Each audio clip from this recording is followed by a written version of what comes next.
నమస్కారం.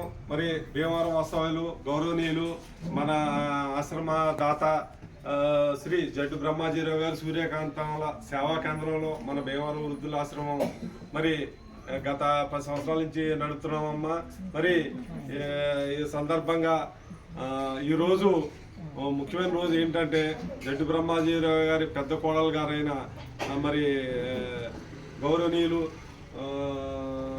శ్రీమతి జడ్డు లక్ష్మీ పద్మావతి అమ్మాని గారి పుట్టినరోజు సందర్భంగా ఈరోజు మన వృద్ధుల ఆశ్రమంలో భోజనాలు, పళ్ళు, కూల్ డ్రింక్స్ ఇవన్నీ ఏర్పాటు చేశారమ్మా. మరి తల్లి ఇటువంటి మరెన్నో పుట్టినరోజు వేడుకలు జరుపుకోవాలని మరియు ఇటువంటి మంచి రోజులు ఇంకా ముందు రావాలని మనం ఆ భగవంతుని ప్రార్థిద్దామమ్మా. మరి ఈరోజు మనకు అన్నదాత మరి అంబానీ గారి అన్నదాత సుఖీ భవాని మీరంతా దీవించండి అమ్మా. అన్నదాత సుఖీ భవ.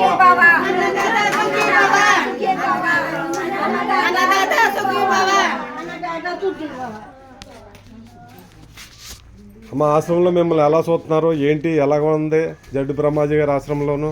చాలా బాగా చూస్తున్నారు బాబు, చాలా బాగా చూస్తున్నారు. పాపగారు, మీకు పుట్టినరోజు అంటే వాళ్ళ తల్లి, మా ముసలి వాళ్ళందరూ ఆశీర్వాదాలు మీకు ఉంటాయి తల్లి.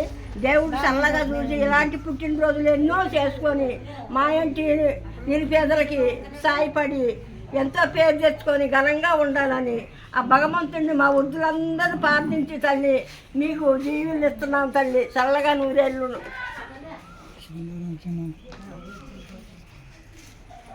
అమ్మా, ఏమేమి వేసుకు తిన్నారో, ఎలాగుంటున్నారు ఆశ్రమంలోను? నీసు మాంసాలతో భోజనాలు సమృద్ధిగా పెడుతున్నారండి. ఏ లోటు లేదు అసలు. ఆశ్రమంలో ఉన్నామంటే ఇంటికాడ కూడా తినలేని సరుకులన్నీ కూడా ఇక్కడ తింటున్నాం. పతి, పండు, పழం అన్నీ సమృద్ధిగా పెడుతున్నారు. కాఫీలు, టిఫిన్లు, టయానికి భోజనాలు.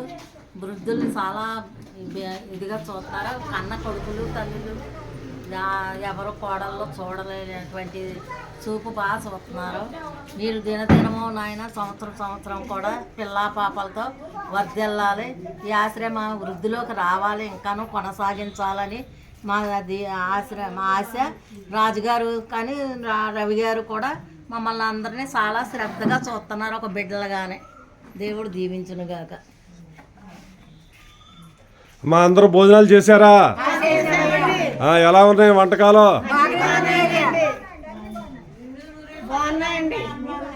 మరి అమ్మాని గారికి పుట్టినరోజు శుభాకాంక్షలు చెప్పండి అమ్మా. శుభాకాంక్షలు.